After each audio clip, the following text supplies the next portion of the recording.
இன்னைக்கு தேங்காய் பால் சாதம் தாங்க குஸ்கா தாங்க செய்ய போறேன். அது எப்படி செய்யறதுன்னு பார்க்கலாம். அதுக்கு தேவையான பொருளெல்லாம் எடுத்து வச்சிட்டேன். தேங்காய் பால் ஆட்டி ஒரு அரை முடி தேங்காய் ஆட்டி எடுத்து வச்சுக்கிட்டேங்க. 2 டம்ளர் 1 டம்ளர் அரிசி போட்டேன். 2 டம்ளர் தண்ணி வர மாதிரி ஊற்றி அளந்து வச்சிருக்கிறேன்.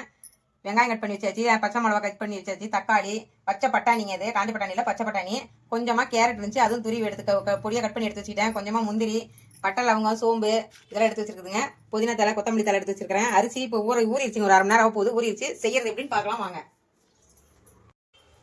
குக்கரில் தான் நீ செய்ய போகிறோம். குக்கரில் சீக்கிரமாக செஞ்சிடலான்ட்டு கொஞ்சமாக அதுக்கு தேவையான அளவு நெய் ஊற்றிக்கலாம். கொஞ்சமாக எண்ணெய் கொஞ்சம் சேர்த்திக்கலாம், ஏன்னா நெய்யே அது ரொம்ப வேணாம். அதனால் கொஞ்சமாக நெய் ஊற்றிட்டு கொஞ்சம் எண்ணெய் ஊற்றிக்கலாம். நெய் ஊற்றிக்கிட்டேன், கொஞ்சமாக எண்ணெய் ஊற்றிக்கலாம். கொஞ்சம் ஜீரகம், பட்டை, லவங்கம், பிரிஞ்சி இலை, 2 ஏலக்காய் இதெல்லாம் வச்சுருக்கிறேன். இதை அப்படியே இதெல்லாம் போட்டுக்கலாம். முந்திரி எடுத்து வச்சுக்கிறேன், அது இதிலே போட்டுக்கலாம்.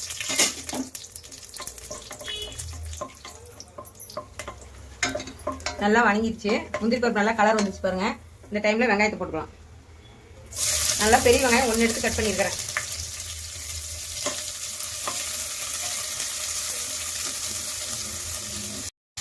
வெங்காயம் வணங்கிறதுக்கோசரம் கொஞ்சமாக உப்பு போட்டுக்கலாம், அப்புறமேல் பார்த்துட்டு போட்டுக்கலாம்.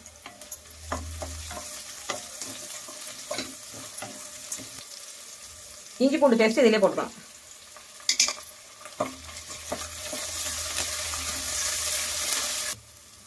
பச்சை மிளகா கட் பண்ணி வச்சுக்கிறேன். 2 2 பொழந்து வச்சிருக்கிறேங்க. சின்ன பச்சை மிளகா தான் இருந்துச்சு, சரி நான் அப்படியே போடல, முழுசாக போட்டால் அப்படியே இருக்குன்னு சொல்லிட்டு 2 அப்படியே சும்மா லைட்டாக கட் பண்ணி போட்டுக்கிறேன்.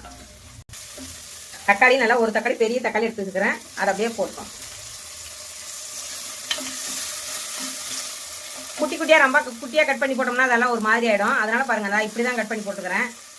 அப்போ தான் நல்லாயிருக்கும். இல்லைன்னா நல்லா தக்காளி சாப்பாடு மாரி ஆகி போயிடும். புதினா கொத்தமல்லியே எடுத்து வச்சுக்கிறேன், அது இப்போ போட்டுக்கலாம். நல்லா வாசமாக இருக்கும். இப்போ எண்ணெயிலே போட்டு எண்ணெய் நெய்யில் இருக்குது இல்லையா, அதே போட்டு நம்ம கட்டினோம்னா நல்லா வாசமாக இருக்கும். பச்சை பட்டாணி, கேரட்டு,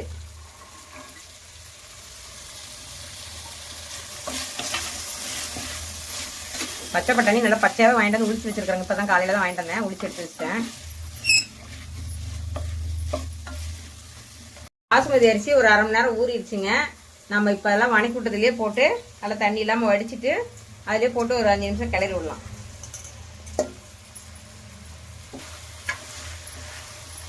அப்போ தான் நல்லாயிருக்கும். 1 டம்ளர் அரிசி போட்டேங்க. அதில் 2 டம்ளர் தண்ணி ஊற்றி அளந்து வச்சிருக்கிறேன். தேங்காய் பால்லாம் எடுத்து வச்சிட்டேன், அது இதிலே சேர்த்துக்கலாம்.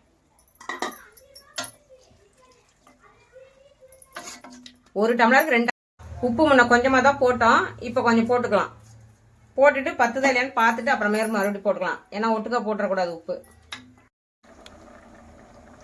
கொதி வந்துச்சு, நம்ம குக்கர் மூடி போட்டு 2 விசில் விட்டு எடுத்துக்கலாம்.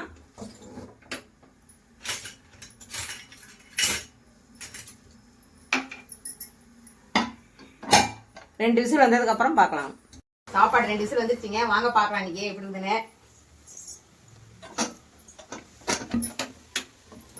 நல்லா வாசம் கம கமன்னு அடிக்குது. நல்லா நெய் ஊற்றுறதுக்கு நல்ல வாசம், நல்லா கம கமன்னு நெய் வாசம் அடிக்குது. சாப்பாடு பாருங்க, நல்லா ஒன்று போல கரெக்டா குழையாம வந்துடுச்சு. 1க்கு 2 ஊற்றணும்ல தண்ணி, அதனால கரெக்டாக வந்துடுச்சு. தேங்காய் பால் பாசுமதி அரிசியில குஸ்கா செஞ்சிருக்குதுங்க. சூப்பராக இருக்கும், நல்லா டேஸ்டா இருக்குது பாருங்க. கரெக்டாக அடியில் எதுவுமே பிடிக்கல. நல்லா நெய் ஊற்றுறதுக்கு நல்லா நெய் வாசம் நல்லா கம கமன்னு அடிக்குதுங்க. இந்த மாதிரி நீங்களும் செஞ்சு பாருங்க, நாங்கள் செஞ்ச மாதிரி செஞ்சு பாருங்க. பக்கத்தில் மீன் மேக்கர் கிரேவி நல்லா சுட சுட இருக்குதுங்க. வறுவல் மீன் மேக்கர் வறுவல் நல்லா காரசாரமாக இருக்கும். அது கொஞ்சம் காரம் இல்லாமல் இருக்கும், நல்லா காரசாரமாக இருக்குங்க. தேங்காய் பால் அரைச்சி விட்டு நல்லா வடிகட்டி எடுத்து தேங்காய் பால் குஸ்கா செஞ்சிருக்குதுங்க. பாசுமதி அரிசியில் செஞ்சிருக்குது. மீன் மேக்கர் வறுவல் செஞ்சிருக்குதுங்க. சுட சுட சாப்பாடு சூப்பராக இருக்கும். நல்லா காரசாரமாக இது இருக்கும், கொஞ்சம் இனிப்பாகவும் இருக்கும். இது ஏன்னா நெய் ஊற்றி காரமெல்லாம் எதுவும் போடல, வெறும் பச்சை மிளகாய் தானே போட்டிருக்கிறோம். அதனால சூப்பராக இருக்குங்க. இனிமேல் நீங்களும் செஞ்சு பாருங்க, எப்படி இருக்குன்னு சொல்லுங்க.